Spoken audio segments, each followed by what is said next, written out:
And if you can identify those two things and really zero in on them and learn to influence your writing with those two questions, you can really make a bigger impact with your songs. Hey, it's Marty Dodson with SongTown. Today I want to talk about two questions that I think are crucial to ask before you start writing your lyrics. So let's say you get a great title, you sit down to kind of map that out, how you're going to write it. I would encourage you to deal with these two questions before you even do your blueprint.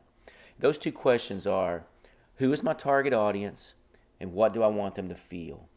And if you can identify those two things and really zero in on them and learn to influence your writing with those two questions, you can really make a bigger impact with your songs. I'm going to give you a couple of examples. In my song, Must Be Doing Something Right, even though we were writing it for a male artist to sing, we were writing it for the females that he would ultimately be singing to. So our target audience was the females that come to his show. And so that influenced the choice of language that we used, and it influenced word choices, it influenced things we did with the melody, because we were trying to target these women that would be hearing this song. Now, what do we want them to feel? We wanted them to feel appreciated. We wanted them to feel loved. We wanted them to feel admired and wanted by the man that's singing them this song, and we wanted them to punch their man that they were with and go, why can't you be more like that? So all of those things influenced the way we wrote that song. Another example of a completely different kind of song is my song Everybody Wants to Go to Heaven. When we wrote that song, we're writing that song for everybody who likes to have a good time and enjoy life. So people that are having a good time in life may want to go to heaven, but they don't want to go to heaven right now. So that was our target audience.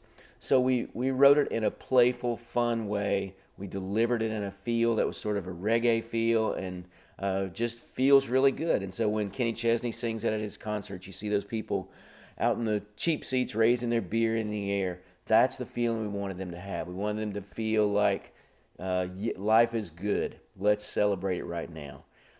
And you can see people doing that when they hear that song. So just like you might, I have 2 sons and 2 daughters, and when I'm dealing with them, I often have to speak a different language because they respond in different ways to different things. So I might talk to my sons in a more direct, frank way. I might talk to my daughters on a more emotional, vulnerable level. All those things can really influence your lyric writing if you start to ask those two questions and really pay attention as you're writing to how do I want these people to feel? Am I speaking the language that speaks to my target audience? Or am I kind of using words maybe that get off the path of what's going to resonate with my target audience? So ask yourself before you write, who is my target audience? What do I want them to feel? And then write your lyric with those two things in mind. And I predict that's going to make a big difference in your lyrics, and probably will ultimately make a big difference in your ability to get some song placements for your songs. So happy writing. I'll see you soon.